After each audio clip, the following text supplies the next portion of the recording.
Hey y'all, it's Farley with Writer's Edge Podcast, and today we're going to have a conversation. We're going to have a conversation about nature. It's just nature.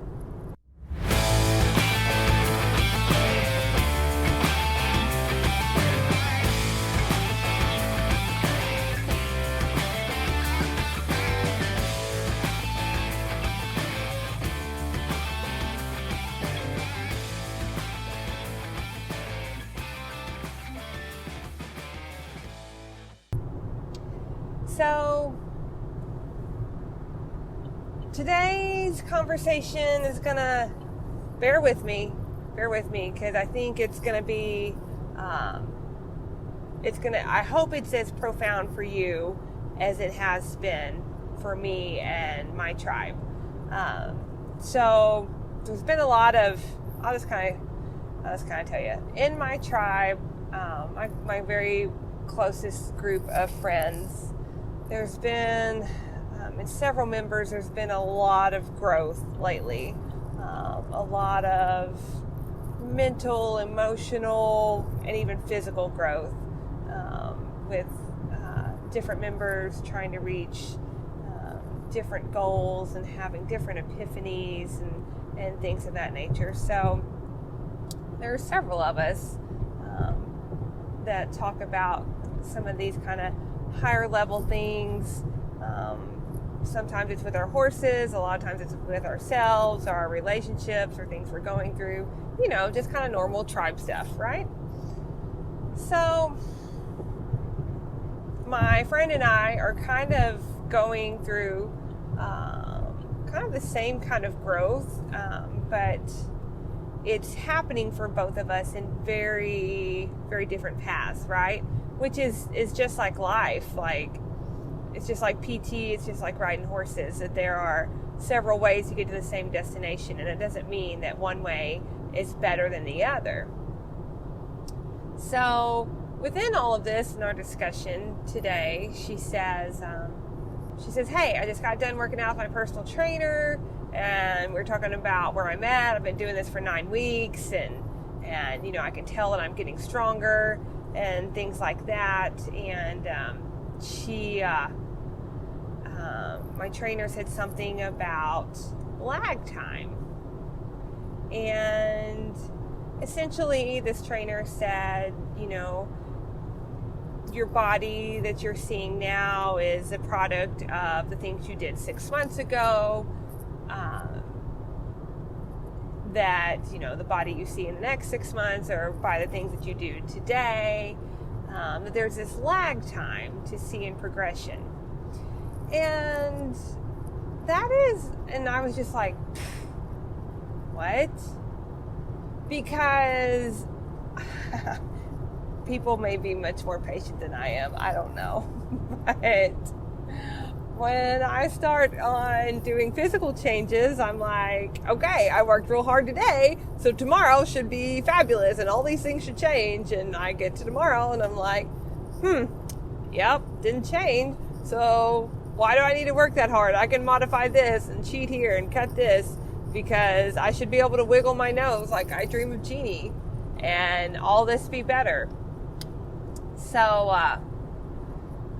it doesn't work that way, because of lag time. So I'll put it another way. Lag time is just nature, and it's how life is. If you think about planting a crop, how a farmer plants a crop, they get the seed, they plant the seed, that happens, in the spring. They tend to it all spring and summer, and they harvest it in the fall. So it's a harvest. So anytime you're trying to do a behavior modification for yourself, or whether it's a physical modification, mental, spiritual, emotional growth, it's a harvest. It takes time to get those results fully seen, fully vetted, fully used, whatever term you want to use there. It's a harvest. It's the same thing with our horses. Now, I know for me, I am much more accepting and much more patient the majority of the time. I'm no saint by any means, but I have a lot more patience with my horses and behavior modification, training, whatever we're working on, than I do myself. I have much more patience to know that a new skill that I start working on today, I don't expect my horse to be perfect at it tomorrow. As I've evolved as a rider, I do, and I have more experience, I do have more outlines of what expectation of my horse, the expectation I have with my horse of where that skill should be at, 2 weeks from now, 10 days from now, whatever the timeline and the actual skill that we're working on is. And so within that, sometimes that works well for me, but sometimes that works against me because I have this arbitrary scale, this arbitrary timeline that may not fit that horse and the skill he's trying to acquire, what he's trying to learn for me. So that may not, that can work for and against you. And when it does work against you, some days it's not a good deal. But it's still a harvest, even with our horse. It is, and I hope this is helping you, and maybe you're having a mind-blowing experience right now hearing this in a different way. I went to a lecture this week by the entrepreneur Daymond John, and it was very interesting. I think one of the most interesting things for me in that lecture was, there was nothing new. Everything that he said and did, there was nothing earth-shattering for me new that I gained. Now, I got reminded of a lot of things and thought of things in a different way and came out with some new ideas. But I went into that with expectations and they were met. And within that, one of the things he said, as he was talking about entrepreneurship and selling and things like that, is that there's nothing new in the world to sell. There's nothing new in the world to invent. And you're like, well, there's all this new technology coming out. But then when he said, Airbnb is just a timeshare. Uber is a limousine service with geo-tracking. Those aren't new things. Now, they disrupted things and new things and disrupted the market and how people thought of things, but their essence wasn't brand new. And so this information that I'm giving you today, you've heard 100 different ways, and some parts of that have clicked and some of them haven't. And so maybe for some of you, you're like, whoa, Farls, I get it.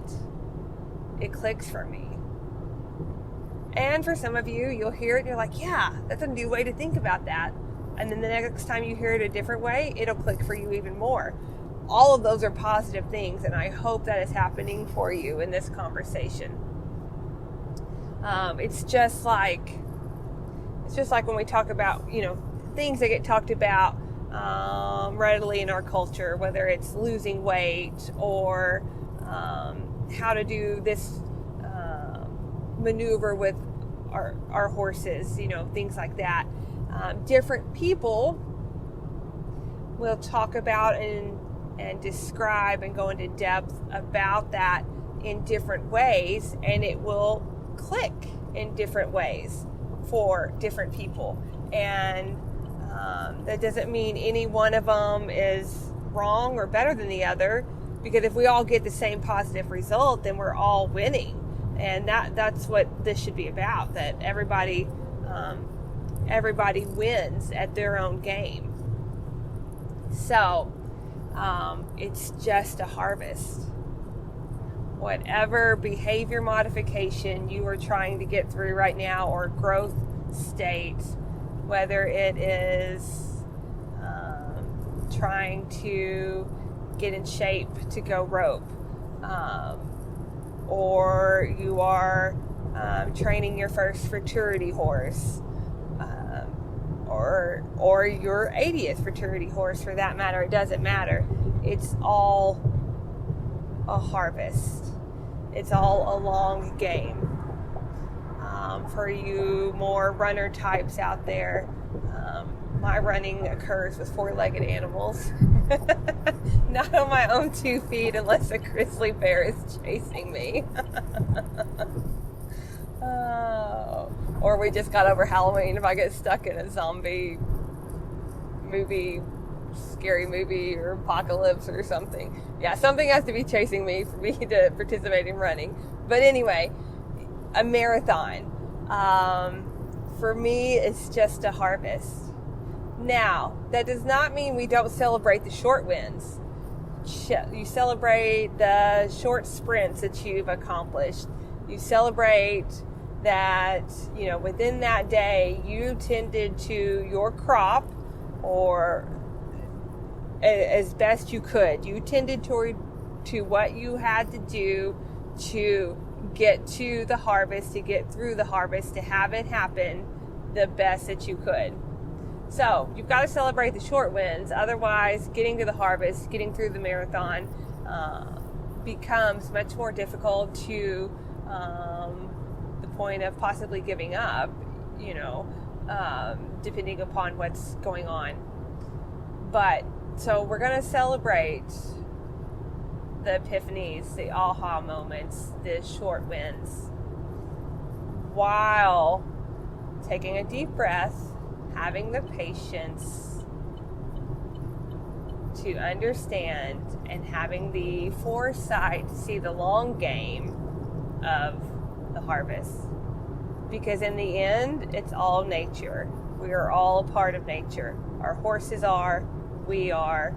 Anything, if you think about a harvest, if you think about having a baby, you think about trying to change your diet, growth on any biological level, it takes time. Things don't happen overnight. And for me, thinking about it's just nature, you can't, as much as we try to speed up nature, which is often the game in physical therapy, in healthcare, and we can push her sometimes. We can push her. When we push too much, she'll revolt and she'll tell us. And we can push her a little bit often, but we can't change the course of what has to happen. And for me, this was much more powerful than just saying, well, things don't happen overnight, Farrells, or the cliche of Rome wasn't built in a day, Farrells. I get all that. I understand those concepts. It just didn't fireball click like this did for me today. It's just nature. It's just the harvest.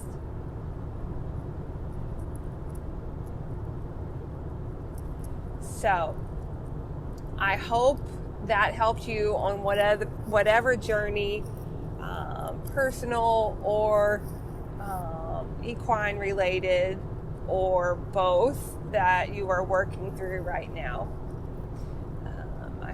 I hope that was powerful for you and helps you move your needle forward. So As always, I appreciate you spending your time having a conversation with me, and I will see you down the road. Thank you for listening to the Writer's Edge podcast today. We appreciate your time and attention. Thank you for always helping us move the conversation forward. If you liked today's podcast, please help us keep the conversations going by subscribing to this podcast and consider leaving us a review so others can find us and join in on the conversations. You can also find more information by checking us out on our social media channels, including Facebook at Writer's Edge Therapy and Wellness, Instagram at Writer's Edge Therapy, and our website, www.writersedgetherapy.com. It is there that you can book a consult for either you or your horse. Thank you, and as always, we will see you down the road.